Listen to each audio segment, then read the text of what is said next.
So today we'll learn how to make the counter buttons, or the buttons that helps us to add values or add numbers while selecting the number of items for cart.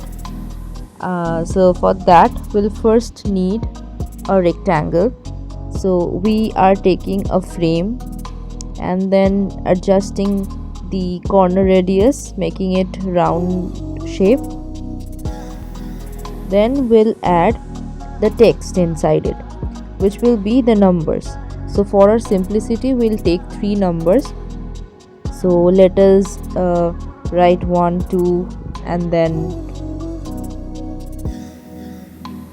3, all the text in separate text layer. We'll take till 3 numbers. Now add auto layout by holding shift A, and then we'll adjust the line spacing between it. So let us make it bigger because the numbers are too small, and also adjust it in the center. Now we'll make it bigger since it's too small for the container. So let's make it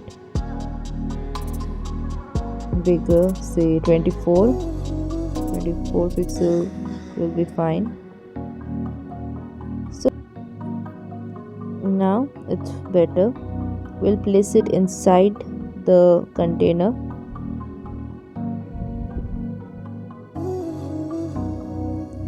Now we will also make the plus and minus sign. So for this you can either choose an icon and place it inside a circle, or you can just add a text and adjust the corner radius to make it circle. Add a fill, add a color,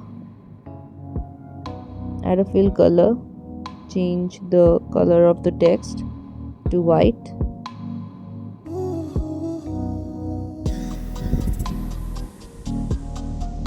Adjust the corner radius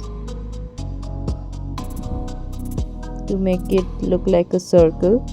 So here you can play around with the padding to make it a proper circle. I didn't put much effort on the shape of the button for now. I'm just focusing on the main concept of how to create this whole countdown or counter element, whatever you call it, counter element or quantity element.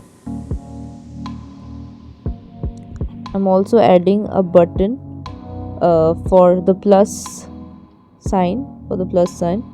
I'll just change the text. You can also add an icon, that will be better in this case, but for now I'm adding the the text. So let's adjust the padding to make it look like a circle. Yeah, basically we are done with the main thing. Now place the numbers inside the frame, place it in the center, make a duplicate of the first frame, then make another, change the name, make it 1 2 3. Now by holding the arrow key, change the numbers, press the upward arrow key. So yeah, we have it. Now just go to create component set and make a component. So we have 3 variants. Now we'll add prototype. So for this is the trick. When we'll click on the plus button, on click it will take us to the next variant, that is to number 2. We'll add smart animate. Same for the second one, it will take us to variant 3 on click. But for the last one we won't add that same prototype. We'll gray out that one later. For the negative one, for the minus one, we'll add the same interaction to the previous variant. So the interaction will be same, that is on click, smart animate. And now we are done, we are quite done. We'll just change the color of these buttons. We'll make it gray so that it means that we can't, once it reaches that stage, we can't add more quantity. Okay, so now that we are done, we'll test it. We'll test our prototype. Make another frame, place it inside. Oops, it's too small. I'll change the color of the background.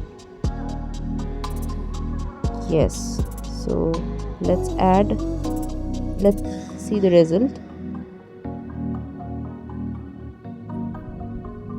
Now we have this. See how smoothly it is changing, and while reaching the end we are getting the gray button. And that's how you get a smooth counter element in Figma. So don't forget to like and subscribe my channel and hit that bell icon. Thank you.